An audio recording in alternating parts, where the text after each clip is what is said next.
Praise the Lord. అందరికీ యేసుక్రీస్తు పరిశుద్ధ నామంలో మీకు అందరికీ శుభములు. ఈ రాత్రి కాలపు ఆన్లైన్ సర్వీస్ కి మనము ప్రార్థన పూర్వకంగా కార్యక్రమంని ప్రారంభించుకుందాము. మన మధ్యన దేవమ్మ సిస్టర్ మీరు ప్రార్థన చేయగలరా? Opening prayer. రవి బ్రదర్ మీరు పాట పాడండి. అందరికీ ప్రైజ్ లార్డ్. దేవుడిచ్చిన గొప్ప అవకాశాన్ని బట్టి ప్రభు నామానికి మహిమ కలుగును గాక. ప్రార్థన చేసుకొని ప్రార్థన పూర్వకంగా ఈ యొక్క మీటింగ్ ను స్టార్ట్ చేసుకుందాం.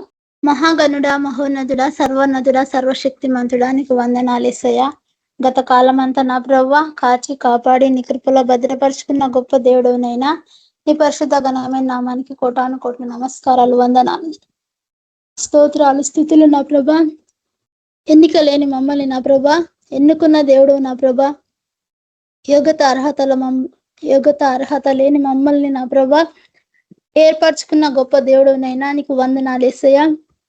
ఈ యొక్క మీటింగ్ లో ప్రభా ఆది నుంచి అంతం వరకు నా ప్రభా మీరే ఉండి అధ్యక్ష స్థానం వహించండి. ఇంకా జాయిన్ అవసరం బిడ్డలు నా ప్రభా త్వరలో జాయిన్ అయ్యేటట్టు సహాయం దయచేయండి. వచ్చిన బిడ్డలందరిని బట్టి మీకు వందనాలు, స్తోత్రాలు, స్తుతులు చెల్లించుకుంటున్నాను తండ్రి. పాటల ద్వారా నామాన్ని మహిమ తెచ్చుకో తండ్రి. చక్కని స్వరాలు మాకు దయచే నా ప్రభా. వాక్యం ద్వారా నా ప్రభా అందరితో మీరు మాట్లాడండి. వాక్యానుసరమైన జీవితాలు మాకు దయచే నా ప్రభా. నీటి ఎవరు నాటబడిన చెట్టు వల్ల నా ప్రభా అయా తమ కాలమందు ఫలమించే చెట్టు వల్ల నా ప్రభా మేము తండ్రి ఎదుగుటకు సహాయం దయచేయండి నా తండ్రి. నీకే వందనాలు ప్రభా. ఎవరు ఏ బాధలో చింతతో వేదనతో ఉన్నారు నా ప్రభా ప్రతి బాధ వేదన తీర్చే గొప్ప దేవుడునైనా మీ యొక్క ప్రభా సహాయం ప్రతి బిడ్డకు దయచేస్తున్న గొప్ప దేవుడు నా తండ్రి. నీ కాపుదల లేకపోతే నా ప్రభా మాకంటూ మనగడ సాగదు నా తండ్రి. ప్రతిరోజు నా తండ్రి అనుదినం అనుక్షణము నా తండ్రి నీ కృపా, నీ కాపుదల, నీ భద్రత, నీ క్షేమాన్ని మాకు ఇస్తున్నందుకే మీకే వేలాది వందనాలు, స్తుతులు, స్తోత్రములు తండ్రి. ఈ యొక్క కేబీపీ పరిచయను దీవించి ఆశీర్వదించండి. అంచెలంచెలుగా మీరు నా ప్రభా అభివృద్ధి దయచేయండి నా తండ్రి. ఈ కేబీపీలో ప్రతి సేవకుని అన్న ప్రభా నీ సేవలో గొప్పగా వాడుకొని నా తండ్రి. ఎక్కడ కూడా నా ప్రభా అయా మెప్పుల కోసం ఘనతల కోసం మేము నా తండ్రి వెంపర్లు ఆడకుండా నా ప్రభా నైనా మమ్మల్ని మేము తగ్గించుకొని నా ప్రభా నీ నామాన్ని హెచ్చించే వారిగా మమ్మల్ని నా తండ్రి సిద్ధపరచండి. సహాయము దయచేయండి నా ప్రభా. బ్రదర్స్ సిస్టర్ వాళ్ళందరికీ మంచి ఆరోగ్యం దయచేయండి. వాళ్ళ జాబులో చేసే ప్రతి పనిలో మీరు తోడుగుండండి నా తండ్రి. నీ కృపా, నీ కాపుదల, నీ భద్రతని క్షేమాన్ని దయచే నా తండ్రి. మరి మాకు ముందుగా ఉన్న నాయకుడిని నా తండ్రి చంద్రశేఖర్ అన్నను కూడా మీరు జ్ఞాపకం చేసుకున్న ప్రభా. అన్న కూడా మంచి ఆరోగ్యం దయచేయండి. జాబ్ విషయంలో ప్రభా చేసే సేవ అంతట్లో మీరు తోడుగుండండి నా ప్రభా. ఎక్కడ అన్న కాలు పెట్టిన ప్రభా ఆ ప్రాంతము అక్కడున్న బిడ్డలందరూ మారాలన్న ప్రభా నా తండ్రి. నీ దాసుని గొప్పగా వాడుకోండి. మంచి ఆరోగ్యమును దయచేన ప్రభా. అన్న కుటుంబం చుట్టూని అగ్ని కంచె దయచేసి అయా ప్రభా అన్న కుటుంబాన్ని నా తండ్రి కాపాడండి. ఈ యొక్క ప్రభా కేబీపీలో ప్రతి ఫ్యామిలీని నా తండ్రి నీ హస్తాలకు అప్పచెప్తున్నాను తండ్రి. ఏ బిడ్డకు కూడా తండ్రి ఏ కీడు ఏ ప్రమాదం జరగకుండా దుష్టుడు నా ప్రభా ఎవరి మీద దాడి చేయకుండా ప్రభా ప్రతి బిడ్డ చుట్టూ నీ అగ్ని కంచె దయచేసి నా ప్రభా ఈ యొక్క సేవ జీవితంలో మేమందరము కలిసి కట్టుగా నీ పని చేసి ముందుకు కొనసాగి కృపను దయచేయండి నా ప్రభా. నీవు ఇచ్చిన ఈ యొక్క పరిచర్యలో శక్తి లోపం లేకుండా చేసే గొప్ప భాగ్యాన్ని మాకు దయచేసి నీ నామానికి మహిమ తెచ్చుకోమని యేసు పరిశుద్ధ నామములో వేడుకుంటున్నాం తండ్రి. ఆమేన్. Thank you sister. అందరికీ ప్రైజ్ లార్డ్. రవి బ్రదర్ మీరు పాట పాడండి. నేను ఓడిపోనయా నా పక్షానుండగా నేను కృంగిపోనయా నీవు నా తోడుండగా. నేను ఓడిపోనయా నా పక్షానుండగా నేను కృంగిపోనయా నీవు నా తోడుండగా. నేను ఏడ్చిన చోటనే మనసారా నవ్వెదా నేను ఏడ్చిన చోటనే మనసారా నవ్వెదా. నేను పడిన చోటనే ప్రభు కొరకై నిలిచేదా. నేను పడిన చోటనే ప్రభు కొరకై నిలిచెదా. నేను ఓడిపోనయ్యా నా పక్షానుండగా, నేను కృంగిపోనయ్యా నీవు నా తోడుండగా. నేను ఓడిపోనయ్యా నా పక్షానుండగా, నేను కృంగిపోనయ్యా నీవు నా తోడుండగా. అవమానము పొందిన చోటే అభిషేకం నాకిచ్చావే, వెలివేయబడిన స్థలములో నన్ను నిలిపినావే. అవమానము పొందిన చోటే అభిషేకం నాకిచ్చావే, వెలివేయబడిన స్థలములో నన్ను నిలిపినావే. ఖ్యాతినిచ్చి ఘనతనిచ్చి మంచి పేరు నాకిచ్చావే, ఖ్యాతినిచ్చి ఘనతనిచ్చి మంచి పేరు నాకిచ్చావే. శాశ్వతమైన కృపతో నన్ను నడుపుచున్నావే. నేను ఓడిపోనయ్యా నా పక్షానుండగా, నేను కృంగిపోనయ్యా నీవు నా తోడుండగా. నేను ఓడిపోనయ్యా నా పక్షానుండగా, నేను కృంగిపోనయ్యా నీవు నా తోడుండగా. నిందలన్నీ పొందిన చోటే ఘనతనిచ్చినావే, నా శత్రువులెదుటే నాకు విందు చేసినావే.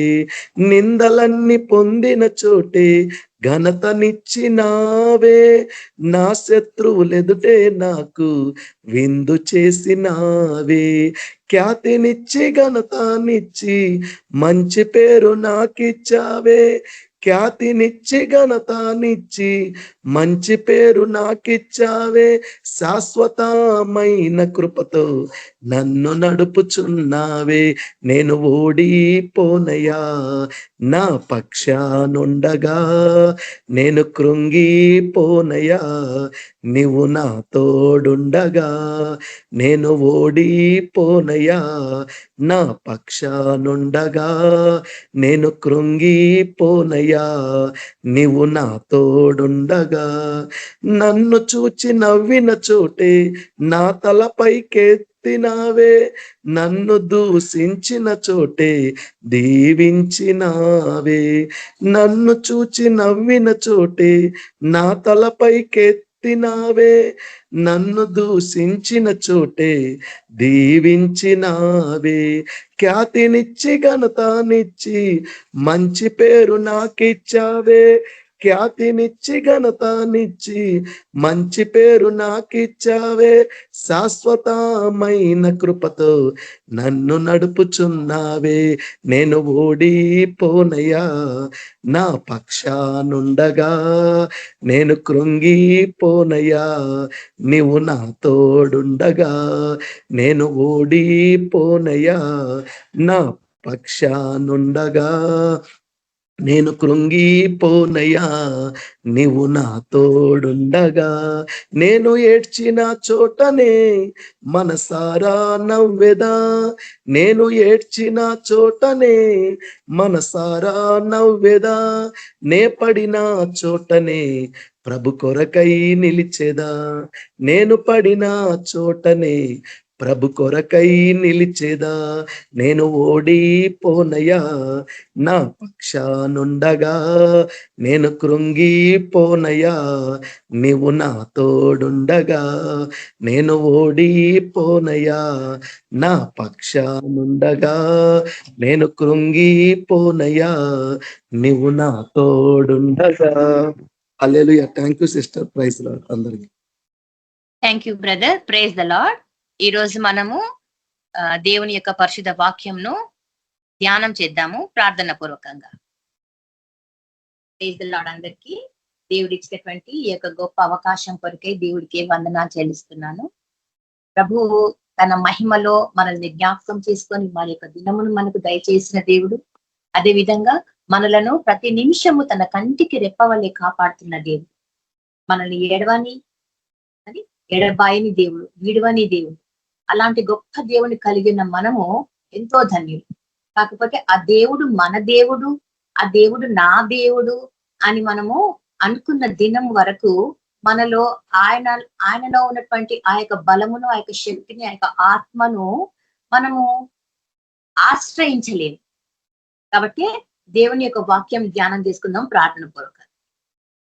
పరిశుద్ధుడవు, పరిశుద్ధుడవు, పరిశుద్ధుడవు, మహాఘనుడవు, సర్వశక్తి మంత్రుడైన యేసయ్య, ఈ రాత్రి కాల సమయంలో ఆన్లైన్ సర్వీస్ లో ప్రభా ఈ రీతిగా మమ్మల్ని వాడుకుంటున్నందుకు నీకు వందనాలు చెల్లిస్తున్నాం. నీకు వాక్కు ద్వారా మాతో మాట్లాడండి. నన్ను దర్శించిన దేవా, అనేకులను ప్రభావిత నీకు వాక్యం ద్వారా మీరు అతడి దర్శించండి, బలపరచండి, విశ్వాసంలో స్థిరపరచమని, నీకు శక్తి గల నామంలో ప్రకటించుటకు ప్రభ మమ్మల్ని ముందుకు నడిపించమని యేసయ్య శక్తి కలిగిన నామంలో అడిగి ప్రార్థించి వేడుకుంటున్నాను. ప్రభు యొక్క మహాకృపను బట్టి నాకు ఇచ్చినటువంటి ఈ యొక్క గొప్ప అవకాశం కొరకే దేవుడికే మహిమ కలుగుతుంది. దేవుడు నాకు ఇచ్చినటువంటి ఈ అవకాశం నేను సద్వినియోగం పరచుకుంటున్నాను. కొంచెము సైట్ ఎఫెక్ట్ ఇస్తుంది కాబట్టి చదవటానికి కొంచెం ఇబ్బంది పడుతున్నాను. అయినా సరే దేవుడి కృపను బట్టి నేను ముందుకు సాగటానికి నిర్ణయించుకున్నాను.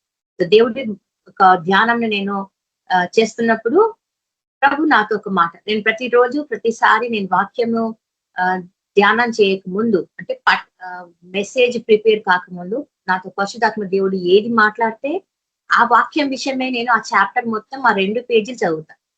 దాంట్లో నాతో దేవుడు ఏది మాట్లాడుతున్నాడో అదే ఈ రోజుకు సంబంధించిన వాక్యం అని నేను దేవుని యొద్ద కన్ఫర్మ్ చేసుకున్నాకనే మాటల కోసం నేను సిద్ధపడుతుంటా. అయితే నేను ఈ రోజు ప్రార్థన చేస్తుంటే నాకు ఇచ్చిన వాగ్దానం ఏంటంటే మత్తయి సువార్త చూడండి ఒకసారి. మత్తయి సువార్త 16వ అధ్యాయం. మత్తయి సువార్త 16వ అధ్యాయము, అది 26వ వచనం, 26, 27. 26వ వచనంలో దేవుడు మనకి ఇచ్చినటువంటి ఒక అభయం ఏంటి? కాబట్టి మీరు వారికి భయపడదు. అనుదినము, అనునిత్యము, అనుక్షణము మనకు సమస్యలు తీవ్రతరం అవుతుంటాయి. దేశంలో, ప్రపంచంలో, కుటుంబంలో, మన వ్యవస్థలో ఎప్పటికీ ఒక పదం నాంతూ ఉంటది మనుషుల నోట్లో. ఏంటది? భయం. ప్రతి దానికి భయపడట, రేపటిని గూర్చిన చింత, బిడ్డలను గూర్చిన చింత, మన గురించిన చింత, మన ఆరోగ్యం విషయమైన చింత, మన భవిష్యత్తు గురించిన చింత, అన్నిట్లో కూడా మనకు భయం అనేది వెంటాడుతూ ఉంటుంది అన్నమాట. అయితే దేవుడు ఏమంటున్నాడు? మీరు భయపడకుడి, మీరు వారికి భయపడకుడి. ఇక్కడ వేరే ఉద్దేశం, కాంటెక్స్ట్ వేరే అన్నమాట, సందర్భము వేరే. ఎక్కడంటే మీరు శ్రమల పాలవుతారు కాబట్టి, యేసుక్రీస్తు నిమిత్తం మీరు నిందల పాలవుతారు కాబట్టి మీరు వారికి భయపడకూడదు అని చెప్తూ దేవుడు ఒక మాట చెప్తున్నాడు. అక్కడ వారికి ఇచ్చినటువంటి మాట ఇది. యేసు ప్రభు స్వయంగా తన శిష్యులకు అలాగే తన బోధ వినటానికి వచ్చిన వారందరికీ ఇచ్చినటువంటి ఒక ప్రకటన. చూడండి ఆ మాట ఏంటా ప్రకటన? మీరు వారికి భయపడకుడి, మరుగై ఉన్నది ఏదియు బయలుపరచబడకపోదు, రహస్యమైనది ఏదియు తెలియజేయబడకపోదు.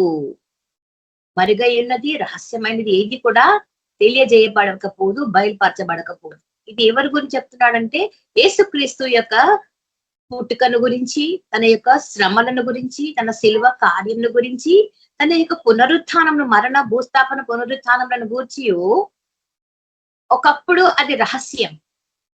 పాత నిబంధన కాలంలో ప్రవక్తలు ఎంతగా ప్రవచించినా ధర్మశాస్త్ర నిపుణులు కూడా వాటిని గుర్తించలేని విధంగా అది ఒక మర్మంగా ఉంచబడింది. కానీ ఇప్పుడైతే అది అందరికీ తెలియపరచబడింది. మరుగై ఉన్నది ఏదియో తెలియపరచబడదు. చీకట్లో ఉన్నది ఏదియో వెలుగులోనికి రాక తప్పదు. వెలుగులోనికి రావాల్సింది ఏది చీకట్లో. మరొక మాట, దానికి కంటిన్యూయేషన్ ఇంకొక మాట చూడండి. ఏమంటున్నాడు అక్కడ? చీకటిలో నేను మీతో చెప్పున్నది మీరు వెలుగులో చెప్పుడి. చీకటిలో నేను మీతో చెప్పున్నది మీరు వెలుగులో చెప్పుడి. ఎవరు చీకటిలో ఉన్నారు? ఎవరికి వెలుగు? ఎక్కడ వెలుగు ఉంటుందో అక్కడ దాన్ని తెలియచేయాలి. చీకటిలో మీతో చెప్పబడినది మీరు వెలుగులో ప్రకటించండి. దానికి ఇంకొక మాట ఏంటండి? చెవిలో మీకు చెప్పబడినది మేడల మీద ప్రకటించి. చెవిలో మీకు చెప్పబడినది మేడల మీద ప్రకటించండి. ఇది యేసు ప్రభు స్వయంగా తన నోటితో చెప్పిన మాట.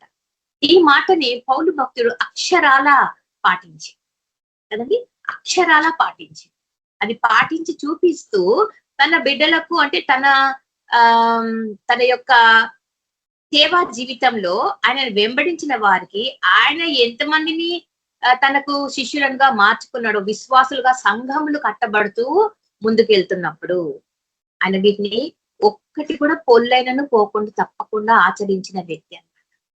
అందుకనే ఈ మాట దేవుని యొక్క మాటను తీసుకొని పౌలు భక్తుడు తన సేవా జీవితం అంతా కూడా ప్రయాసముతోనే విజయముతో ముగించుకున్నాడు. ప్రయాసపడిన విజయంతో ముగించుకున్నాడు. ఎందుకు చెప్తున్నాడు ఈ మాట పౌలు భక్తుడు అంటే, యేసు ప్రభు యొక్క మాట ఏంటది? చీకటిలో ఉన్న ప్రతి మాట వెలుగులో వెల్లడించబడాలి. చెవిలో చెప్పబడినది మనం ప్రకటన చేయాలి, బాహాటంగా మేడల పైన ప్రకటన చేయాలి. ఎందుకు ఈ మాట దేవుడు చెప్తున్నాడు మాట అంటే, ఇది ఒక మర్మము. ఇది ఒక మర్మము. పాత నిబంధనలోని ప్రవక్తలందరూ కూడా ఈ దినము కొరకై ఎదురు చూచిన వారే, ఈ రక్షణ కార్యంను గూర్చి సాక్ష్యం ఇచ్చినారే కానీ వారు దానిని చూడలేకపోయినారు. ప్రవచించినారు దేవుడి యొక్క కార్యంలో రాబో కాలంలో, అంత్యకాలంలో ఏ విధంగా జరగబోతున్నాయి అనే దానికి దేవుడి యొక్క మార్గదర్శకాలను వారు ఆలోచిస్తూ ప్రవచించినారు తప్ప, అది మన కాలంలో అంటే ఈ యుగాంతంలో యేసు ప్రభు తర్వాత, ఆయన జననం తర్వాత వెల్లడిపరచబడినటువంటి ఆ యొక్క సాక్ష్యంని మనం మొదటిగా యోహాను భక్తుడు వెల్లడి చేయటం మనం చూస్తాము. అయితే యోహాన్ భక్తుడు ఆయన ఒక ప్రవక్తగా ఏలియా ఆత్మతో వచ్చిన వాడు కనుక ఆయన ప్రవచించినప్పుడు, బాప్తిస్మంతో అడవిలో ప్రకటించినప్పుడు, అరణ్యములో ఆయన గురించి సాక్ష్యం ఇస్తూ ఆయనకి మా ముందుగా సాగినటువంటి ఒక దైవ దూతగా మనం పరిగణిస్తున్నాం. ఎందుకంటే వాక్యం అదే చెప్తుంది. ఆయనకు ముందుగా త్రోవలను సరళం చేయు ఒక శబ్దము. అంటే యేసు ప్రభుకి ముందుగా ఆయన జన్మించిన వాడు, ఆయన కూడా వాగ్దాన పుత్రుడే కదండి. వాగ్దానంతో వచ్చిన వాడు కాబట్టి యేసు క్రీస్తు యొక్క ఒక మార్గం సరళం చేసిన వాడు. అయితే అంతకు ముందు మనం చూస్తున్నాము, యేసు ప్రభు పుట్టిన 8వ దినమున సున్నతి పొందుటకు చర్చికి మందిరంకి వెళ్ళినప్పుడు, సినగాగ్ అంటాం కదా, దేవాలయంలోకి వెళ్ళినప్పుడు అక్కడ సుమయోను భక్తుడు, మనం ఇది వరకు ఒకసారి ధ్యానించినాం, అన్నా ప్రవక్తిని మరియు సుమయోను యాజకుడు. మీరు చెప్పిన మాట ఏంటి? రక్షణను మేము చూసినాం అంటే అంతవరకు వెల్లడి పరచని కార్యంని ఆ దినము నుంచి మొదలైందనమాట. యేసు ప్రభు యొక్క రక్షణ కార్యము అదే మర్మం. అది ఈరోజు మనకి ఎంత ఈజీగా కనబడుతుందో, కానీ ప్రవక్తలందరూ ఎంతగానో ఎదురు చూచిన కార్యం అది. ప్రవక్తలందరూ ఎదురు చూచినారు. ఎందుకంట దేవుడి కార్యంలో, ఆశ్చర్యకార్యంలో అంతకుముందు తరాలన్నీ కూడా ఇశ్రాయేలీలో మనం గమనిస్తే ఎన్నో ఏళ్ళు, ఎన్నో తరాలు, ఎన్నో జీవితాలు కదండి, ఎన్నో జీవితాలు ప్రభువుని దర్శించిన తర్వాత కూడా ఆయనని వారు దూతల రూపంలో, వాక్య రూపంలో, స్వరము రూపంలో విన్నారే కానీ, అగ్ని రూపంలో చూస్తున్నారే కానీ ప్రభు నిజంగా చూడలేకపోయారు. ఆ ధన్యత ఆ తరము వారికి లేకపోయింది. కానీ ఇప్పుడు నూతన నిబంధనలో దేవుడు మనకి ఇచ్చినటువంటి ధన్యత, అపోస్తులు చెప్తున్నటువంటి మాట ఏంటంట, ప్రతి ఒక్కరు కూడా మేడగదిలో నుంచి మొదలు పెడితే వారి సువార్త ప్రచారము అంతకు ముందు వరకు వారు ఆత్మతో నింపబడలేదు, కానీ ఆత్మతో నింపబడిన తర్వాత ఇంకొక క్షణం కూడా ఆగలేదు వారు. అదంటే ప్రభు యొక్క మాట కొరకు వెయిట్ చేసిండ్రు. పైనుంచి వచ్చి ఆత్మ కొరకు మీరు ఎదురు చూడండి, అప్పుడే మీరు లోకంలోనికి వెళ్ళాలి. అప్పుడే మీకు ఇది ఒక మర్మంని దేవుడు ముందుగానే తెలియజేసిండు. మీరు చీకటిలో విన్నది వెలుగులోకి ప్రచురించండి. వెలుగులో మీకు చెవిలో చెప్పబడినది. చాలా సార్లు మనం ఆశ్చర్యపోతాం కదా, చెవిలో నాకెవరు చెప్పారు కదండి, చెవిలో నాకెవరు చెప్పారు అంటే దేవుని స్వరం. మీరు ప్రార్థిస్తున్నప్పుడు మీకు ఆలాపన వస్తుంటది, మీరు స్వరం వింటుంటారు కదండి, స్వరంని వింటుంటారు. దేవుడు మనతో మాట్లాడుతూ ఉంటాడు. చెవిలో చెప్పబడిన దాన్ని నీ మనసులో దాచుకుంటే ఎట్లా కదండి. ప్రవచనాలైనా సరే, దర్శనాలైనా సరే, మరేదైనా కూడా మనకు ఒక్కరికే తెలియజేయబడవు. అది అనేకుల కొరకు అని మనం జ్ఞాపకం చేసుకోవాలి. అనేకుల కొరకు దేవుడు చూపించబోతున్నటువంటి భవిష్యత్ వాక్కులని. కాబట్టి మీకు చెవిలో చెప్పబడితే అది మీరు 4 గోడల మధ్యన దాచుకోవడానికి వీలు లేదంట. మీరు చీకటిలో విన్నది వెలుగులోనికి తీసుకురావాలి. ఎందుకంటే వెలుగై ఉన్న దేవుడు చీకటిలో ఆయనని చూడలేరు జనాలు. చీకటిలో ఉన్న వారికి అది వెలుగుగా మార్చబడాలి. వెలుగుగా అంటే యేసు ప్రభువే వెలుగు కాబట్టి ఆ యొక్క వాక్యం మీద జల్లటం ద్వారా వారిని మనం వెలుగులోనికి నడిపిస్తున్నాం. మనం ఈ సామెతల గ్రంథం చూస్తాం కదా, నీ వాక్యము నా పాదములకు దీపమైంది. కీర్తన గ్రంథంలో కూడా దావీదు భక్తుడు. ఈ వాక్యం నా పాదములకు దీపం, నా త్రోవలకు వెలుగు. అంటే నేను ఎలా మాట్లాడాలో, ఎలా నడవాలో, వెలుగు లేకుండా నేను చూడలేను, వెలుగు లేకుండా నేను నడవలేను. ప్రభువా, ఈ యొక్క మర్మమును అనేకులకు అంత్యకాలంలో తెలియజేసిన దావీదు భక్తుడు ఇది ప్రవచన రీతిగా చెప్పినా కూడా ఇది ఈ రోజు నెరవేరుతున్నది. కాకపోతే దీన్ని నిజంగా ఎంతమంది స్వీకరిస్తున్నారు, ఎంతమంది స్వీకరిస్తున్నారు. నాతో దేవుడు మాట్లాడిండు, నేను దేవుణ్ణి చూసినాను అని చెప్పడానికి కూడా భయపడే రోజులు ఇది కదండి. నేను క్రైస్తవుడిని అని చెప్పుకునే భయంకరమైన దుర్భర పరిస్థితులలో ఈరోజు మనం ఉంటున్నాం. బయటికి వెల్లడి చేయలేకపోతున్నాం. మనకి ఆ కింద మాటలలో అంటున్నాను, ఎవరు ఒప్పుకుంటారో నేను వారిని ఒప్పుకుంటానని ఆ క్రింద యేసు ప్రభు స్వయంగా చెప్తున్న మాట. అక్కడే దేవుడు ఇంకా సిలువ కార్యం జరిగించలేదు, కానీ అక్కడ ఏమంటున్నాడు, మీ సిలువను ఎత్తుకొని. చూడండి ఆ మాట చూడండి. అదే మత్తయి సువార్త 16వ అధ్యాయంలో, మత్తయి సువార్త 16వ అధ్యాయంలో మాట 38వ వచనంలో, తన సిలువను ఎత్తుకొని నన్ను వెంబడింపని వాడు నాకు పాత్రుడు కాడు. తన సిలువను ఎత్తుకొని, సిలువ కార్యము మొదలు కాలేదు కదండి, శ్రమలు ఇంకా స్టార్ట్ కాలేదు, కాబోతున్నాయి. కానీ అప్పుడే దేవుడు ఆ మాటని వెల్లడి చేస్తాడు. తన సిలువ కార్యం, తన సిలువను ఎత్తుకోవాలి. సిలువ అంటే ఏంటి? సిలువ మరణానికి గుర్తుగా, చిహ్నంగా మనకు బైబిల్ చూపిస్తుంది. మరణం అంటే అన్నిటినీ, సిలువ అంటేనే శ్రమలు కదండి, సిలువ అంటేనే మరణము. అంటే మరణంని కూడా నువ్వు సిద్ధపడవాలను, మరణంని కూడా నువ్వు ఇష్టపూర్వకంగా ఒప్పుకోవాలి. శ్రమలు అంటే అన్ని కూడా మన శరీరాశ, నేత్రాశ, జీవపు డంబముతో వచ్చేది. ప్రతి శ్రమ శరీరాశ, నేత్రాశ, జీవపు డంబం, ఇవన్నీ కూడా స్వార్థంతో కూడినవి. ఈ స్వార్థంతో మనము ప్లానింగ్లు, ఈ స్వార్థంతో ప్రణాళికలు, ఈ స్వార్థంతో మనకు ఎన్నో కల్పనా కథలు చేసుకొని మనకే మనము కంఫర్ట్ జోన్ లో ఒకటి క్రియేట్ చేసుకుంటూ ఉంటాం. మనకే మనము ఒక కంఫర్ట్ జోన్ క్రియేట్ చేసుకుంటాం. మన స్వార్థం, ఇది మన కోసము. నేను కంఫర్ట్ ఉన్నానా, ఇదొకటి మనుషులని క్రింద పడద్రోయటానికి సాతాను ఉపయోగించే ఒక పెద్ద బాణం. దీనికి లోబడని వాడంటే ఎవరు లేరు. ఆత్మపూర్ణుడైన వాడు మాత్రమే నిలదొక్కుకోగలడు, దాన్ని ఎదిరించగలడు.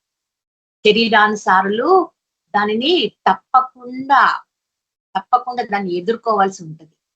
అయితే పరిశుద్ధాత్మని సహాయం లేకుండా మనము చేయలేమని ఈ వాక్యం మనకు తెలియజేస్తుంది. తన సిలువను ఎత్తుకొని నన్ను వెంబడింపని వాడు. ప్రభువు సిలువను గురించి ఇక్కడ ఎందుకు ఉపోద్ఘాతాన్ని ఇచ్చింది అంటే, మనుషులు భయపడుతున్నారు, శిష్యులు భయపడుతుంటారు. దేవుడి యొక్క మాటలను వినటానికి ఇశ్రాయేలీలు, యూదులు తృణీకరిస్తున్నారు, నిర్లక్ష్యం చేస్తున్నారు. వారు మరొక మెస్సియా కొరకు ఎదురు చూస్తున్నారు. యోహాన్ భక్తుడు చెరసాలలో ఉన్నప్పుడు అంటాడు, నీవైనా రాబోవు మెస్సయ్యవు, లేక మేము మరొకని కొరకు ఎదురు చూడాలా? ఎందుకంటే ఆయన చెరసాలలో ఉన్నాడు కాబట్టి యేసు ప్రభు చేస్తున్న కార్యం గురించి వింటున్నాడే కానీ చూడట్లేదు అనమాట. బందీ అయి ఉన్నాడు కాబట్టి ఆయన ఆ బంధకాలలో నుంచి ఒక రాయబారం పంపించిండు.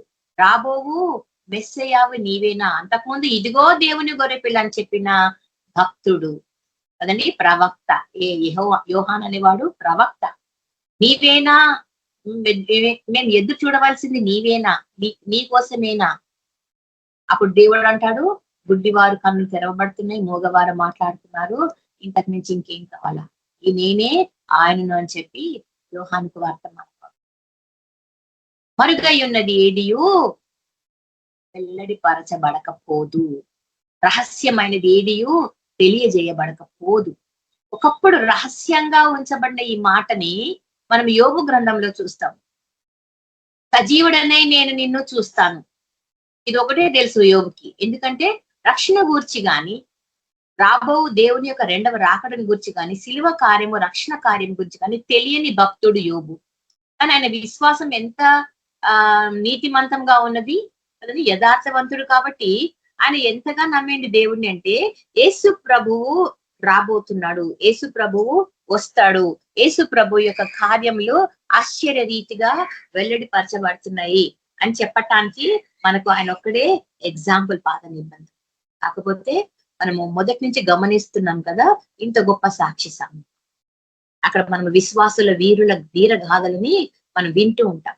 ఆ విశ్వాసులందరూ కూడా చేస్తున్న ఒకే ఒక ప్రకటన ఏంటంట, యేసు ప్రభు యొక్క రక్షణ కార్యం చూడటానికి వాళ్ళు ఎంతగానో ఎదురు చూసిన వారు, కానీ వారికి ఆ భాగ్యం ఇవ్వబడలేదు. ఈ రోజు మనము రక్షించబడుతున్నాము, మనకి ఇది ఉచితంగా అనుగ్రహించబడినది, ఉచితంగా అనుగ్రహించబడి దీన్ని మనం నిర్లక్ష్యం చేస్తున్నాం. అందుకే పౌలు భక్తుడు ఏమంటున్నాడంట, చీకటిలో ఉన్నది నేను ఇప్పుడు వెలుగులో ప్రకటిస్తున్నా, ఎందుకంటే సిలువను గూర్చిన వార్త ఇది నశించు వారికే వెర్రి.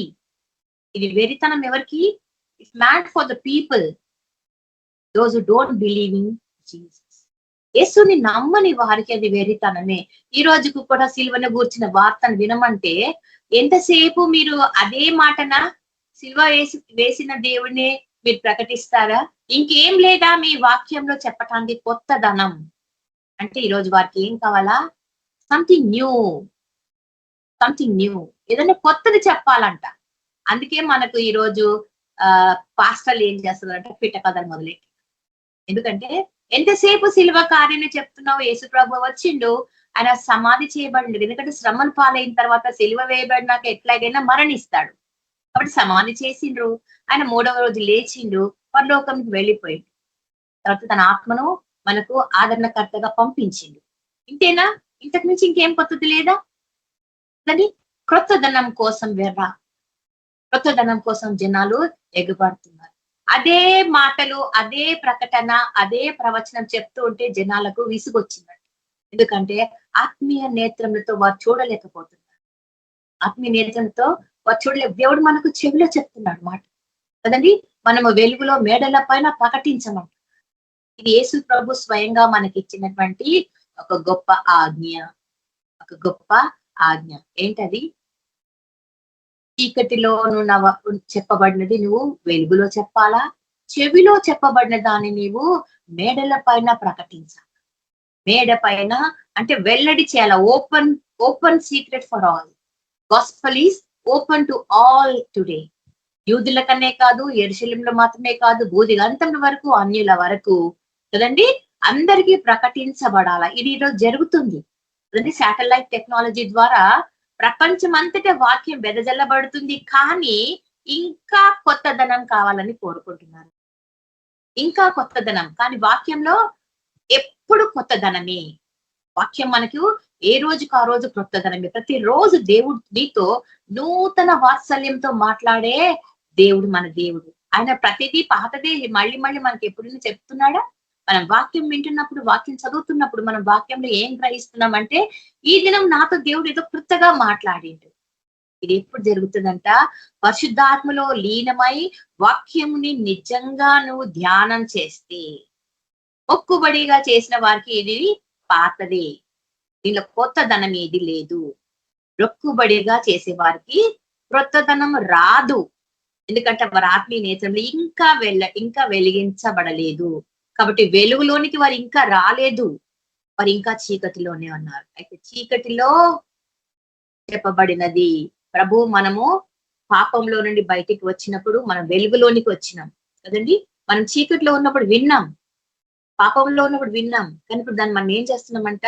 మనం విని గ్రహించి దాన్ని పొందుకొని దాన్ని ఆస్వాదించినాము. రుచి చూచి ఎరిగి తిని అని పాట పాడగలుగుతున్నాం ఈరోజు. రుచి చూసి ఎరిగిన దాన్ని ఈరోజు నువ్వేం చేయాలంట? వెలుగులో ప్రకటించాలా, వెలుగులో వెల్లడి చేయాలా. మర్మమైనది ఏది కూడా దాచబడదు, ప్రతిది కూడా ప్రకటించబడుతుంది. నువ్వు పాపం చేసినావా, పాపంలోనే ఉన్నావా, పాప జీవితానికి అలవాటు పడి నన్ను ఎవరు చూస్తున్నారులే, నాకు ఏం జరుగుతుందిలే, నన్ను ఎవరు ప్రశ్నిస్తారులే, నేను తప్పించుకోగలను, నా దగ్గర చాలా టెక్నిక్స్ ఉన్నాయని మానవ రీతిగా మాట్లాడే, మానవ జ్ఞానంతో, మానవ స్వభావంతో మాట్లాడే వారికి అందరికీ దేవుడు చెప్తున్న మాట ఏంటంటే, మీరు చీకటిలో ఏది చేసినా అది వెలుగులోనికి బయలుపరచబడకపోదు. తీర్పు దినమున ప్రతి పాపమును దేవుడు ఆ యొక్క గ్రంథంలో విప్పినప్పుడు, ఆ యొక్క పాపములన్నింటినీ చదువుతున్నప్పుడు మనం ఎక్కడుంటాం? అదని ఇది విన్న ప్రతి వారు కూడా తెలుసుకోవాల్సిన విషయం. ప్రతిదీ కూడా తెలియబరచబడకపోదు. మనం చేసే తప్పులు అన్ని కూడా తెలియబరచబడతాయి. కాబట్టి పాప క్షమాపణ పొందిన మనము ఇక మీదట వాటిని జ్ఞాపకం చేసుకోవడం, కానీ మన యొక్క జీవము యేసులో దాచబడి ఉన్నది అని మనము నిశ్చయిత కలిగి ఉండాలి. మన యొక్క జీవము యేసులో దాచబడి ఉన్నది. పౌలు భక్తుడు రోమీలకు రాస్తూ ఈ మాట చెప్తాడు, మన యొక్క జీవము యేసులో దాచబడి ఉన్నది. అంటే already it is hidden in Christ Jesus. ఆయనలో దాచబడి ఉన్నది.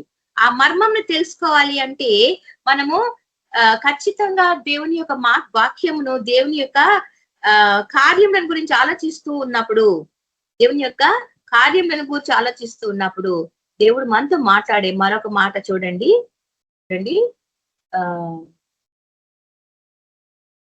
కొలస్సీయులకు రాసిన పత్రిక 2వ అధ్యాయం 14వ వచనం.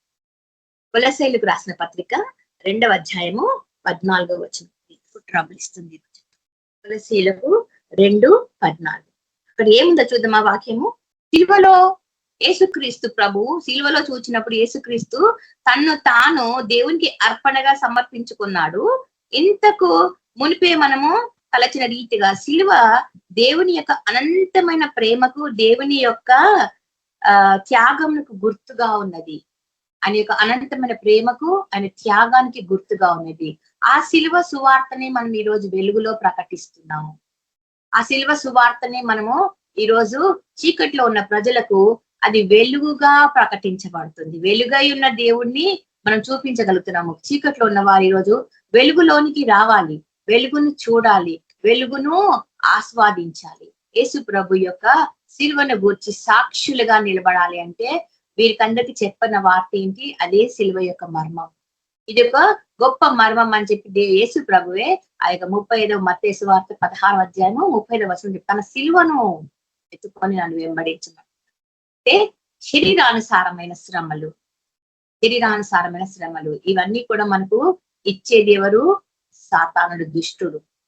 ఏంటి ఆ శ్రమలు అంటే 3 రకాలుగా విభజించి కదండి. ఆ 3 రకాలు ఏంటి? శరీర సంబంధమైనవి, జీవపు డంబంతో కూడుకున్నవి, నేత్రాశ, శరీరాశ, జీవపు డంబం. ఈ 3 కూడా ప్రైడ్, ఈ 3 కూడా స్వార్థపూరితమైనవి. ఇందులో ఇంకా వేరే డివిజన్ లేదు. స్వార్థం కదండి. శరీరాశ అంటే ఈ యొక్క శరీరానికి సంబంధించినటువంటి ప్రతి ఒక్క అవసరత కొరకు నీ అత్యాశను, దురాశని కలిగి ఉండటం శరీరాశ.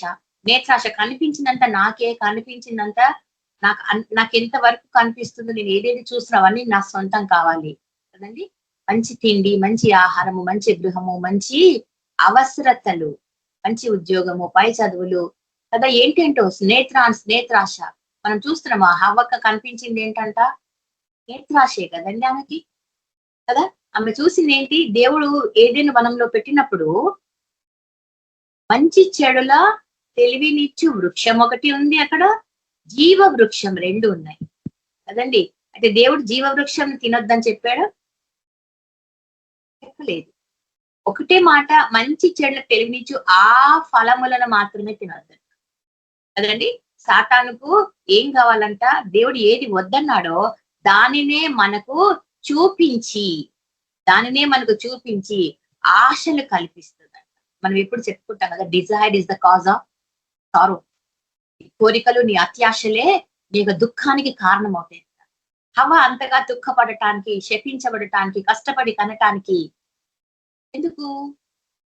ఎందుకు మార్గం తెరిచింది అంటే సాతానుకు లోబడింది, దేవునికి అవిధేయత చూపించింది. మంచి చెడుల తెలివినిచ్చు వృక్షంలో చూసినప్పుడు అది శరీర చూపులకు రమ్యమైనది, అందమైనది కదండి. నేత్రాశ. తర్వాత సాతాను చెప్పిన మాట ఏంటి? మీరు దేవదూతల వల్లే మారుతారు. జీవపు డంబము, ద ప్రైడ్ ఆఫ్ ఏంజల్స్. అది ఆల్రెడీ ఆ ప్రైడ్ తో, ఆ అహంకారంతో గర్వపడిన దూత. అది కెరూబుల మధ్యలో ఎంతగానో జ్ఞానము కలిగినటువంటి ఒక దేవదూతగా, కెరూబుగా ఉన్నటువంటి ఆ సైతాను గర్వించింది.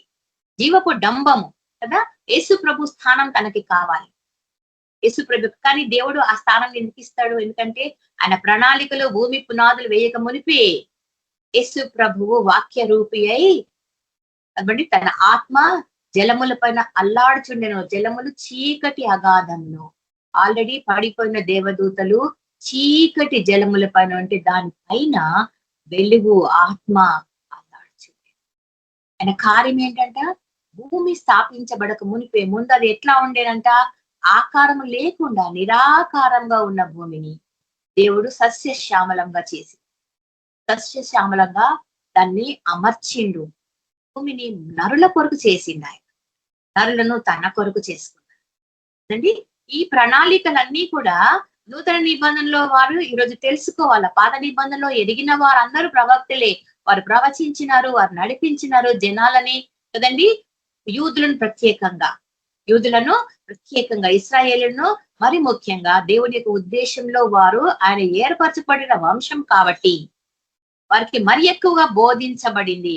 అంతగా బోధించబడినా కూడా వారు తప్పిపోతేనే వారి తొట్టుపాటు మనకు ఒక అవకాశంను కలిగించి, వారు తొట్టుపడినారు కాబట్టి మనకు అవకాశం కలిగించింది.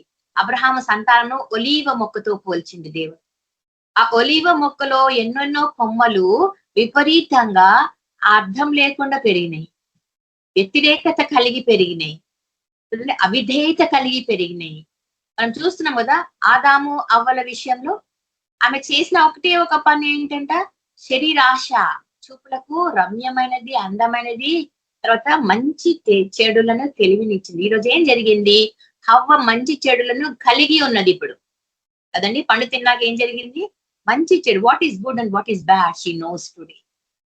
ఇప్పుడు ఆమె సంతానముగా ప్రపంచం అంతటా మనుషులకు ఏం తెలుసు అంట, ఏది మంచో ఏది చెడు తెలుసు. ఎందుకంటే పండు తిన్నాక ఆజ్ఞను అతిక్రమించడమే కాదు, ఇప్పుడు వారికి ఇంకొకటి ఏం జరిగిందంట, మంచి చెడుల తెలివిని ఇచ్చేసింది ఆ పండు. ఆ పండుని వద్దు అన్నాడు దేవుడు, మీకు అవసరం లేదు, మంచి చెడులు నేను చూసుకుంటాను కదా. మనల్ని ఏర్పరిచిన వాడు, మనల్ని నిర్మించిన వాడు, తన ఆత్మను మనలో ఊది మనల్ని జీవింప చేసిన వాడు, మనకి ఏది అవసరతనో ఆయనకు తెలియదా, మనకి ఏం కావాలో ఆయనకు తెలియదా, మనం దేని కొరకు ఎదురు చూస్తున్నామో అని తెలియదా. అయితే అది ఆయన చిత్తంలో ఏది ఇవ్వాలో మనకు ఆయన నిర్ణయించుకుంటాడు కదండి. ఎందుకంటే తల్లి గర్భంలో పుట్టక మునిపే నిన్ను ఎరిగిన వాడు ఆయన. తల్లి గర్భంలో పుట్టక మునిపే నిన్ను ఎరిగిన వాడు ఆయన. నీవు ఏ రీతిగా తల్లి గర్భంలో ఎదుగుతున్నావో ఆయనకు తెలుసు.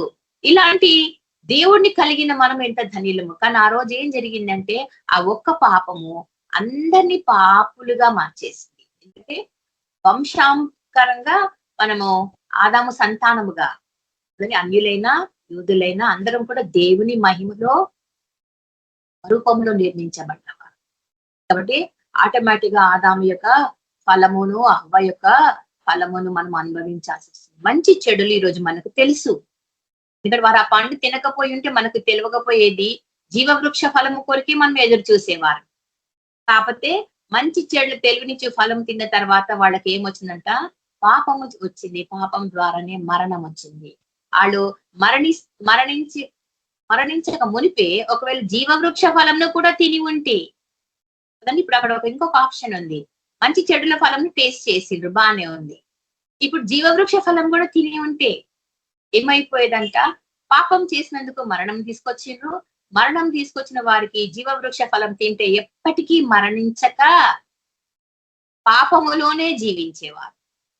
కాబట్టి దేవుడు ఆ జీవవృక్ష ఫలమును అక్కడి నుంచి తీసివేసిండు. దానికి సెపరేట్ గా సెక్యూరిటీ కాపలా పెట్టిండు. అలాగే వీరిని ఏదైనా తోటలో నుంచి గెంటి వేసి తర్వాత ఆదాముకి ఇచ్చిన శాపం మనకు తెలుసు కదా, సస్యశ్యామలంగా తయారు చేసిన ఈ భూమి పైన రక్కసి చెట్లు, ముండ్ల పొదలు, గచ్చ పొదలను వారి కొరకు నిర్ణయించి, అంటే ఎంత శ్రమ పడినా శరీర రీతిగా ఆదాము సంతానముగా ఈరోజు మనం ఎంత శ్రమ పడినా మన కొరకు ఏం మిగులుతుందంట, గచ్చ పొదలు, రక్కసి పొదలు అంతవరకు లేవవి కదండి. ఆయన చూపునకు రమ్యమైనటువంటి ప్రపంచంని, ఫలముల నుంచి చెట్లను, విత్తనముల నుంచి చెట్లను నాటించిన దేవుడు ఆయన. మాట చేత ఏర్పరిచిన వాడు. అప్పుడు ముండ్ల పొదలను ఏర్పరచలేదు దేవుడు. ఆదాముని శపించిన తర్వాత చేసిన పని ఇది. ముండ్ల పొదలు, గచ్చ పొదలు నీకు ఏర్పడ్డాయి. నువ్వు శ్రమిస్తావు, కష్టపడతావు, చెమటోడుస్తావు.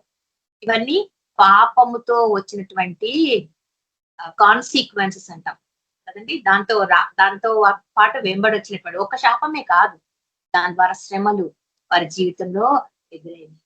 కాబట్టి ఈ శ్రమలకు ముగింపు ఎప్పుడు కలగాల? ఆయన మొదటి వ్యక్తిగా ఆదాము చేసిన తప్పు, హవ్వ చేసిన తప్పు కదండి. ప్రతిసారి మనం జ్ఞాపకం చేసుకుంటాం. మంచి చెడులను తెలుసుకున్నారు ఈ రోజు వారు. తెలుసుకున్నాక వారు తాము దిగంబరులము అని తెలుసు. మనకు ప్రకటన గ్రంథంలో మొదటి అధ్యాయంలో 7 సంఘాలతో మాట్లాడుతుంది. నువ్వు దిగంబరివై ఉన్నావని తెలియదా నీకు అంటాడు.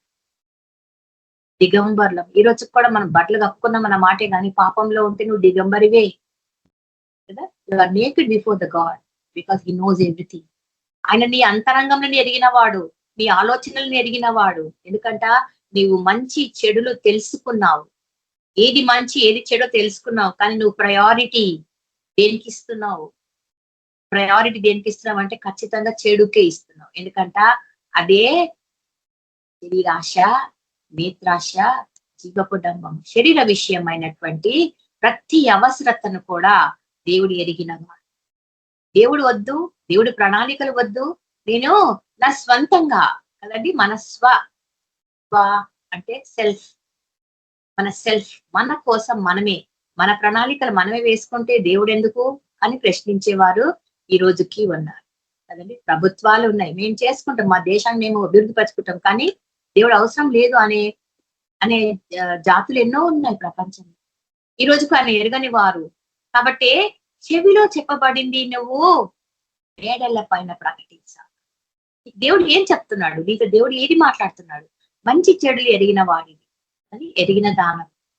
మంచి చెడులు ఎరిగిన దానం. నువ్వు మంచిని చెప్తున్నావా?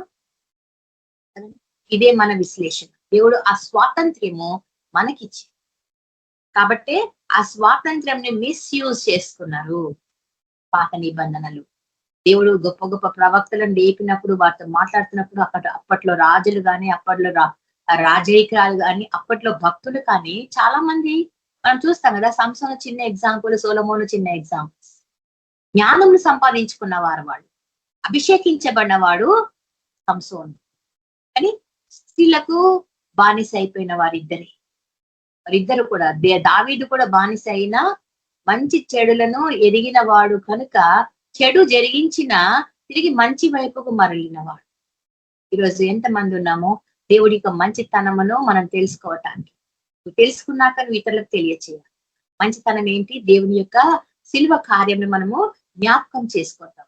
సో ఈ మాటలు చెప్తున్నప్పుడు దేవుడు మనతో ఇస్తున్నటువంటి ఈ వాగ్దానం ఏంటంట, తన వ్రాతరూపకమైన ఆజ్ఞల వలన మన మీద రుణముగాను మనకు విరోధముగాను ఉండిన పత్రమును మేకులతో సిలువకు కొట్టి దాని మీద చేవ్రాతను తుడిచివేసి మనకు అడ్డము లేకుండా ఏం చేస్తున్నాడంట? దానిని ఎత్తివేసి మన అపరాధములన్నిటినీ క్షమించాడు. చేతి వ్రాత, ధర్మశాస్త్ర పలకలు ఏంటంట? చేతి వ్రాత. అప్పటికి ఆయన ఎన్నో రోజులు మోసే ఆ యొక్క మా పర్వతము పైన ప్రభుతో ముఖాముఖి ఆయనని దర్శనంలో మహిమలు చూడలేక నీడని చూస్తున్నప్పుడు దేవుడు చేతి వ్రాతతో ఇచ్చిన పలకలు వాటిని ఈరోజు కొట్టివేసి, ఆ చేతి వ్రాతతో ఇచ్చిన పలకలని కొట్టివేసి, ధర్మశాస్త్రాన్ని కొట్టివేసింది దేవుడు సిలువలో. అక్కడ మనకి ఇస్తున్న కొత్త ఆజ్ఞ ఏంటి? నీ పూర్ణ మనసుతో, నీ పూర్ణ హృదయంతో, నీ పూర్ణ ఆత్మతో, బలముతో నీ దేవునిని ప్రేమించగలను. దేవుడిని ప్రేమించండి. దేవుడిని ప్రేమిస్తున్నప్పుడు మంచి చెడుల గురించి నీకు అవసరం లేదు. కానీ యేసు ప్రభువే నీ మంచి చెడు, నీకు ఏది మంచో, నీకు ఏది చెడో, నీకు ఏది అవసరమో, నీకు ఏది అవసరం కాదో ఆయన ఎరిగిన వాడు. ఆయన తన సమయమందు నీకు దయచేయవాడు. కానీ తొందరపాటు స్వభావం మనకు మానవ రీతిగా ఆదామునికి సంక్రమించింది. తొందరపాటు. ఆదాము చేసిన పని ఏంటి? అవ్వ పండు ఇవ్వగానే కొరికేసింది. అవ్వ తొందరపాటు ఏంటి? ఇది చాలా మంచిది, చాలా అందంగా ఉంది, చాలా రుచిగా ఉంటది, నువ్వు దేవదూతల వల్ల అయిపోతావు అని చెప్పగానే తొందరపడింది కదండి. దేవుడితో మాట్లాడుతుంది, దేవుడితో సహవాసంలో ఉంది, దేవుడితో సంభాషిస్తుంది. అనునిత్యము దేవుడు వారిని సాయంత్రపాట చల్లపూట వారిని కలుసుకుంటూ ఉన్నాడు. అంత మంచి సహవాసంలో ఉండి కూడా ఈరోజు సేవకులు ఏం చేస్తున్నారు? ఈరోజు విశ్వాసులు ఏం చేస్తున్నారు? ఈరోజు క్రైస్తవులు ఏం చేస్తుంటే తొందరపాటు స్వభావం. ఈ దుడుకుతనం తోటి మనం ఒకసారి గమనిస్తాం కదా, పేతురు ఏం చేసిండు, యేసు ప్రభువును పట్టుకోవడానికి వచ్చినప్పుడు ఒకరిని చెవు తెగ్గొట్టి, దుడుకు స్వభావం, దుడుకు పేతురు అంటాం. అందుకే చెవు తెగ్గొట్టి దేవుడు అంటాడు, కత్తి పట్టువాడు కత్తిచి నశించబడి అని చెప్పి మళ్ళీ వాడి చెవిని హింస, violence is not God's way. అంటే దేవుని యొక్క మార్గం కాదు హింస.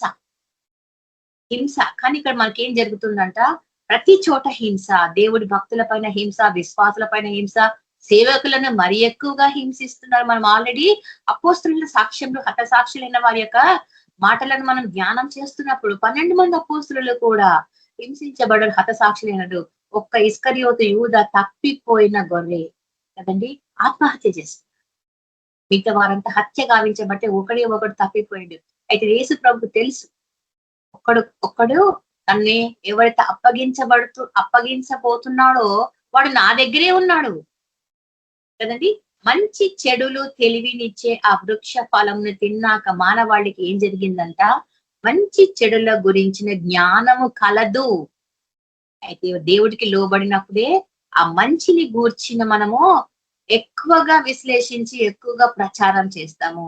అయితే అందులో చెడుని గురించి కూడా మనము జ్ఞాపకం చెయ్యాలి.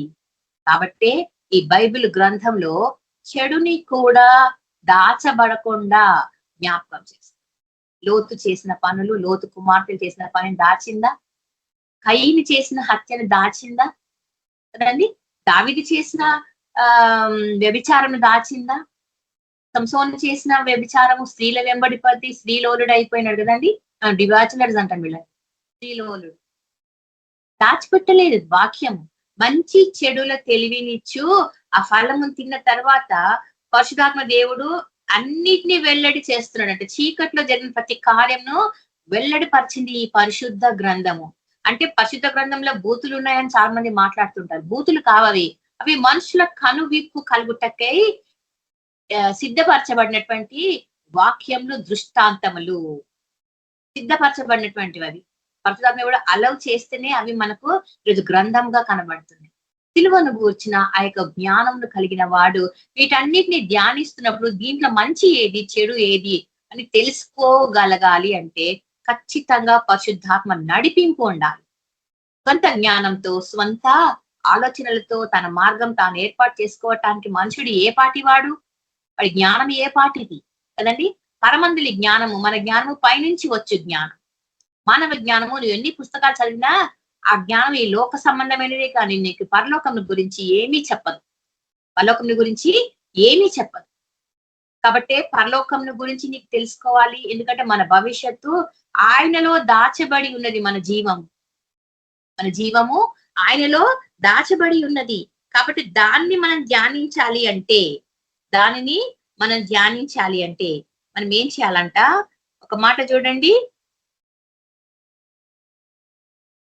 మనం బర్ణ తెలిసిన మాట కదా. 1 కొరింథీయులు 1వ అధ్యాయము 16వ వచనంలో సిలువను గూర్చిన వార్త నశించుచున్న వారికి వెరితనము కానీ రక్షింపబడుతున్న మనకు దేవుని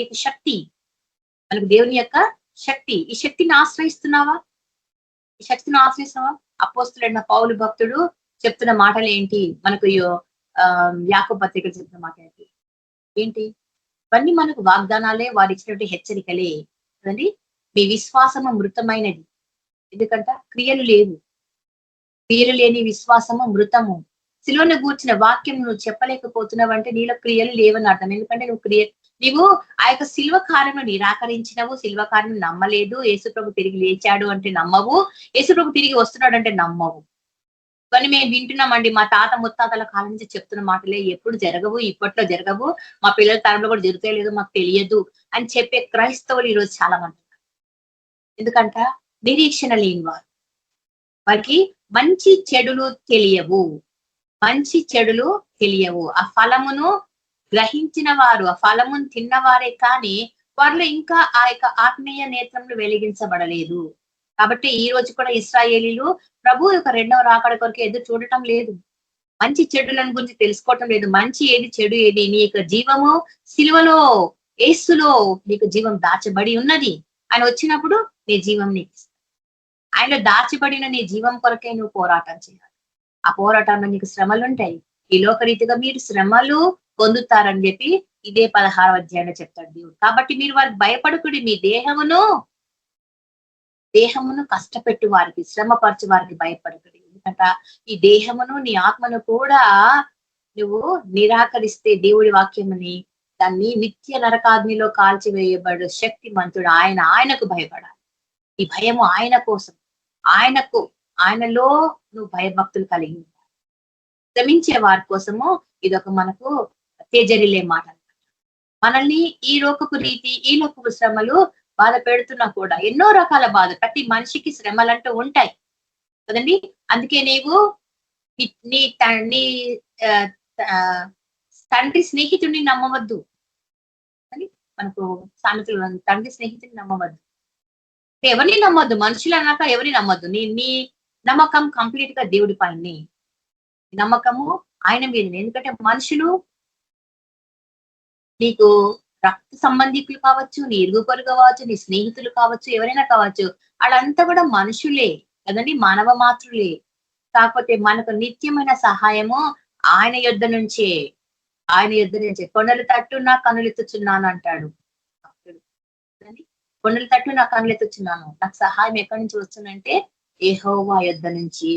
ఒక ఆన్సర్ మనకు ఆల్రెడీ ఉంది.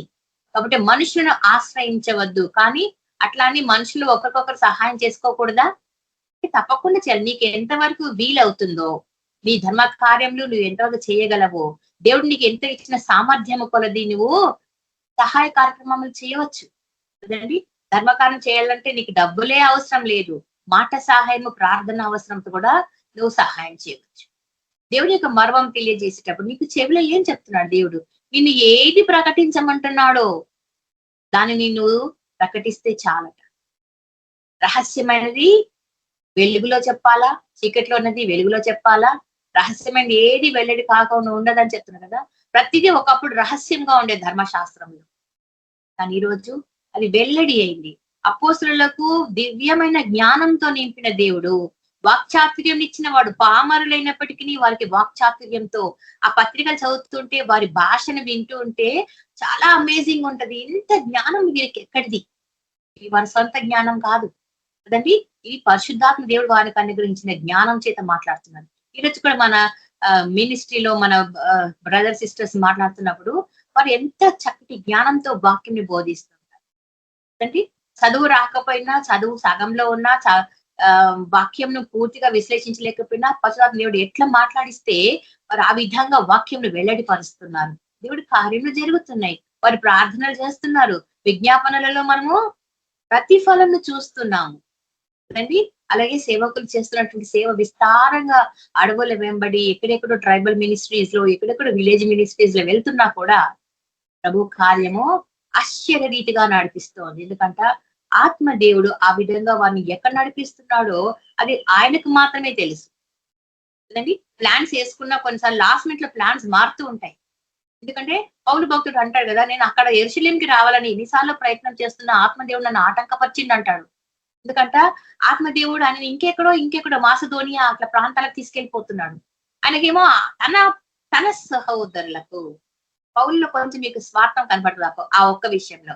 యూదులకు చెప్పాలనేది ఆయనకు చాలా ఆశ, యెరూషలేముకు వచ్చి చెప్పాలని ఆశ. కానీ ప్రసాద్ మీరు ఏం చేస్తున్నాడు, అన్యుల ప్రాంతాలకు నడిపిస్తున్నాడు అని ఎంతగా ఎదురు చూస్తున్నాడు. యెరూషలేముకు వచ్చి వాక్యం బోధించాల దేవాలయంలో అని. అక్కడికి వచ్చిందంటే అదే ఆయన ఆఖరి ప్రయాణం అవుతుందని పరిశుద్ధాత్మ దేవుడికి తెలుసు. కాబట్టి ఆయనని ఆటంకపరిచిండు అంటాడు పౌలు భక్తుడు. అంటే సేవలో ఎంత విస్తారంగా ముందుకు సాగుతున్నావో, నువ్వు సేవలో వెళ్తున్నప్పుడు దేవుడు నీకు కొన్ని మార్గాలని నిర్దేశిస్తాడు. అయితే అది నువ్వు నీ కన్నులతో చూడాలి. నీ బాహ్య రీతిగా, శరీర రీతిగా నువ్వు చూడలేవు, వాక్య రీతిగా, ఆత్మీయ రీతిగా, పరిశుద్ధాత్మ అనుభవంలో నువ్వు చూడగలిగితే నిన్ను ఎక్కడ నడిపిస్తున్నాడు దేవుడు, ఎవరి మధ్యలో నడిపిస్తున్నాడు దేవుడు, నిన్ను స్వార్థికుడు గానా, బోధకుడు గానా కదా, నిన్ను ఏ రీతిగా దేవుడు అయినా పరిచర్యలో వాడుకోబోతున్నాడు ఎరగాలి. అదే మంచి చెడుల తెలివినిచ్చు జ్ఞానం. ఈ పైనుంచి వచ్చే జ్ఞానము కొరకు మనం ఎదురు చూడాలంటాడు. కాబట్టి దేవుడి మాటలను మనం ఆలోచిస్తూ ఉన్నప్పుడు మరొక మాట మనకు జ్ఞాపకం చేస్తున్నాడు దేవుడు ఇక్కడ. చూడండి, నిర్గమకాండము 12వ అధ్యాయము 22వ వచనం. నిర్గమకాండము 12వ అధ్యాయము 22వ వచనం. పాపి అయిన మానవుని రక్షింపగలిగిన దేవుని శక్తికి గుర్తుగా ఉన్నది. ఆ దినమున ఐగుప్తు దేశంలో ఇశ్రాయేలీయులు తమ ద్వారా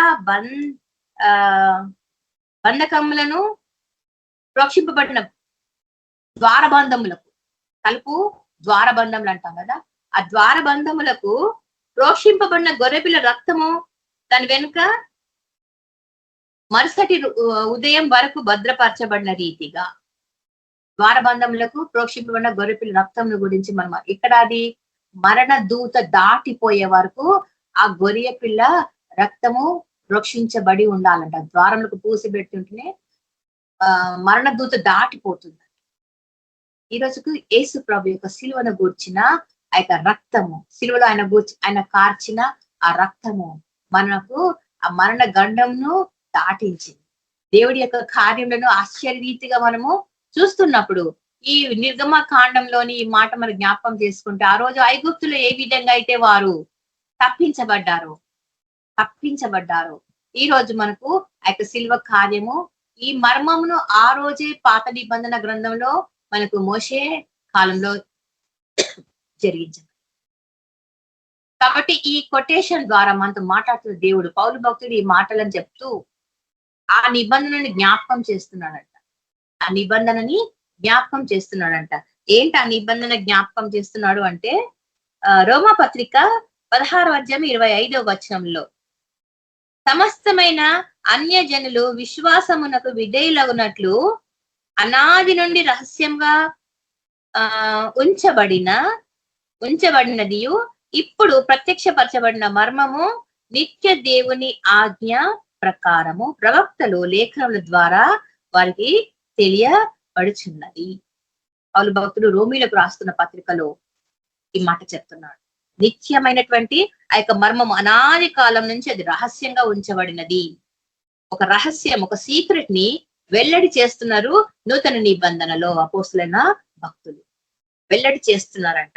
చూడండి, ఎఫెసీ పత్రిక, పౌలు భక్తుడు ఎఫెసీలకు రాసినటువంటి పత్రిక 3వ అధ్యాయము 5వ వచనంలో, సువార్త అనే రహస్య సత్యములోని ప్రతి అంశము పాత నిబంధనలో రోజుల్లో వెల్లడి కాలేదు. కన్ఫర్మ్ చేస్తున్నాడు ఇక్కడ ఎఫెసీ పత్రికలు. పాత నిబంధనలో ఇది వెల్లడి కాలేదు. ఈ రహస్యము ఏంట? రహస్యము సువార్త అనే రహస్యము. సత్యము పాపము నుంచి వేరు చేస్తుంది. సత్యం ఎరిగిన వాడు పాపంలో ఎట్టి పరిస్థితుల్లో దానికి దాసుడు కాడు. కాబట్టి మనం ఏం చేస్తున్నాం ఈరోజు? ఆ రహస్యంను వెల్లడి చేస్తున్నాము. సత్యము అనేది ఒక రహస్యము. ఏంటా సత్యము? ఏసే మార్గము, ఏసే సత్యము, ఏసే జీవం కదా. ఏసే సత్యము, ఆ యేసునే మనం ప్రకటిస్తున్నాము. ఆ సత్యము ప్రకటించేటప్పుడు నువ్వు పూర్తి సత్యం తెలుసుకోవాలా. ఎందుకంటే సర్వ సత్యంలో నడిపించేవాడు ఆయనే. సర్వ సత్యంలోనికి నడిపించేవాడు ఆయనే. మత్తయి సువార్తలో మరొక మాట చూస్తాం. 11వ అధ్యాయంలో 12వ వచనము, బాప్తిసం ఇచ్చు యోహాను దినములు మొదలుకొని ఇప్పటి వరకు పరలోక రాజ్యము బలాత్కారంగా పట్టబడుచున్నది. బలాత్కారులు దానిని ఆక్రమించుకొని ఉన్నారు. బాప్తిసం ఇచ్చు యోహాను దినములు మొదలుకొని, అంటే పరలోక రాజ్యంను గురించిన మర్మము అంతకు ముందు లేదు, పాత నిబంధనలు లేదు. ఈ మర్మము పౌలు భక్తుడు చెప్తున్న మాట ఇది కదండి. యేసు ప్రభు చెప్తున్న మాట ఇది. మత్తయి సువార్తలు పరలోక రాజ్యము బంధించబడి, బలాత్కారుల చేత బంధించబడి. ఆ బలాత్కారులు మనకు అందరికి తెలిసిందే, సైతాను దాని అనుచరులు కదండి. బలాత్కారం ఎందుకంట? యేసు ప్రభువుని నమ్మకుండా సిల్వ కార్యము, సిల్వను గూర్చిన మర్మమును, నూతన జీవమును, నిత్య జీవమును, ఎందుకంటే మన జీవము యేసులో దాచబడి ఉన్నది. అది నువ్వు ఎరగకుండుట దాని ఇష్టం. నీ జీవము యేసులో దాచబడి ఉన్నదని నువ్వు ఎరగాల. అప్పుడే ఆ నిత్య జీవన తగిన మారు మనస్సును, ఆ మారు మనసు తగిన ఫలములను మనం ఫలిస్తాం. కాబట్టి దేవుడి కార్యాలను ఆలోచిస్తూ ఉంటే ఈ నూతన జీవితం గురించి కదండి, మనము బలాత్కారులు దాన్ని ఆక్రమించుకొని ఉన్నారు. మన జీవితాల్లో కూడా వ్యతిరేకత ఉంటుంది. బలాత్కారంతో ఉన్నారు అంటే సాతాను మన మీద కూడా వ్యతిరేకతను చూపిస్తుంది కాబట్టి దేవుడు మనకు ఒక అభయం ఇస్తున్నాడు. మీరు వారికి భయపడకుడి, మీకు వెల్లడిపరచబడింది, మీరు ప్రకటించండి. మర్మమైనదాన్ని తెలుసుకోవాలా. ఆ మర్మాలు ఇంకా ఏంటింది విషయం, మనకు ఇప్పుడు సమయం సరిపోదు, ఈరోజు మనకు లేట్గా స్టార్ట్ చేస్తాం కాబట్టి మనము ఆలోచిస్తూ కూర్చున్నప్పుడు, దేవుడి మాటలను ధ్యానిస్తున్నప్పుడు ఎంత సమయం సరిపోదు. ప్రభు ఈ యొక్క వాక్యములలో మనతో మాట్లాడుతున్నప్పుడు దేవుని యొక్క మాటకు మనం లోబడాలి. ఎందుకంటే మన గాడ్ ఒక అద్వితీయుడు, యూనిక్ గాడ్. యేసు ప్రభు ఎవరంట? ఒక అద్వితీయుడైన దేవుడు, యునీక్ గాడ్. ఆయన లివింగ్ కదండి, ఆయన లివింగ్ సేవియర్, జీవము గల రక్షకుడు. యేసు క్రీస్తుని జీవం గల రక్షకుడుగా నువ్వు ఒప్పుకోగలగాలి. ఆయన చెప్పిన వాక్యములను వెల్లడిపరచబడాలి. ఆయన యొక్క బోధలను మనం జ్ఞాపకం చేసుకోవాలి. మంచి చెడుల అనే ఒక స్వాతంత్ర్యం మనకి ఇచ్చినప్పుడు సద్వినియోగం చేసుకోవాలి. మంచి ఏంటి అంట? దేవుని గురించి ప్రకటించుట, ఆ యొక్క మర్మములను తెలియచేయుట కదండి. చెడు అంటే సాతానుని గూర్చినటువంటి ప్రతిదీ మనము తెలియచేయాలా. ఇది సాతాను యొక్క శోధనల సమయం కాబట్టి దానిని మనం గ్రహించాలా. అది మంచి చెడులను విశ్లేషించనీయకుండా మనల్ని అడ్డుపడుతున్నప్పుడు మనం స్వతంత్రులుగా, దేవుడు మనకి ఇచ్చిన ఒక స్వాతంత్రం మనం వాడుకోవాలా. ఏది మంచి ఏది చెడు అనేది ఈరోజు నీకు తెలిసింది కదండి. ఇది నీకు తెలియని రోజులలోనేమో దేవుడే నీ కొరకు మంచి చెడులని తెలియజేసేవాడు. కానీ నీకు తెలిసిన తర్వాత నీకు ఆ స్వాతంత్రం ఇచ్చిండు. ఏది ఫాలో కావాలా, ఏది ఫాలో కాకూడదు, ఆ స్వాతంత్రం మనకు ఉన్నదప్పుడు దేవుని యొక్క కార్యక్రమం జ్ఞాపకం చేసుకున్నాం. చిన్న వాక్యం దేవుడు దీవించిన గాక. ప్రార్థన పూర్వకంగా కార్యక్రమం ముగించుకున్నాం. పరిశుద్ధుడవు, మహాగణుడవు, సర్వశక్తిమంతుడైన యేసయ్య, నీకు కార్యములను మేము ఆలోచిస్తున్నప్పుడు, ధ్యానిస్తున్నప్పుడు ప్రభా, అతను నీకు తలంపులు ఎంతో ఉన్నతమైనవి నాయన. నీకు తలంపులను ప్రభ మేము ధ్యానించడానికి ప్రభ మా సమయము, మా జ్ఞానము సరిపోదు తండ్రి. ఏసే మా జీవిత కాలము నేను ధ్యానించినా కూడా మేము నేను పూర్తిగా తెలుసుకునలేము. ఇంత గొప్ప దేవుడు ప్రభా నా తల్లి, నీకు శిలువ కార్యంలో తల్లి మా యొక్క జీవమును నీవు నీ యందు దాచి ఉంచినావు తండ్రి. ఆ యొక్క జీవమును మాకు తిరిగి మాకు ఇవ్వబోతున్న దేవుడు ప్రభా, యొక్క జీవము కొరకు, నిత్య నూతనమైన జీవితం కొరకు మేము ఎదురు చూచి బిడ్డలుగా మమ్మల్ని అందరినీ సరిచేయమని, నీ యొక్క వాక్యం ద్వారా మమ్మల్ని బలపరచమని వేసే తండ్రి. యొక్క వాక్యం విన్న ప్రతి ఒక్క హృదయాలలో అతన్ని ఫలింపచేసి, నీరు కట్టి ఫలింపచేసి అతని వారి ఎదుగుటకు, విశ్వాసంలో ముందుకు సాగుటకు సహాయం చేయమని సర్వశక్తుడైన యేసయ్య శక్తి గల నామంలో అడిగి ప్రార్థించి వేడుకుంటున్నాం.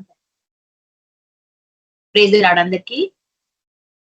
ఎవరున్నారు ఇక్కడ? Brother Manoj brother, Manoj brother మీరు క్లోజింగ్ ప్రేయర్ చేస్తారా? Praise Lord. Praise the Lord brother, closing prayer చేయండి.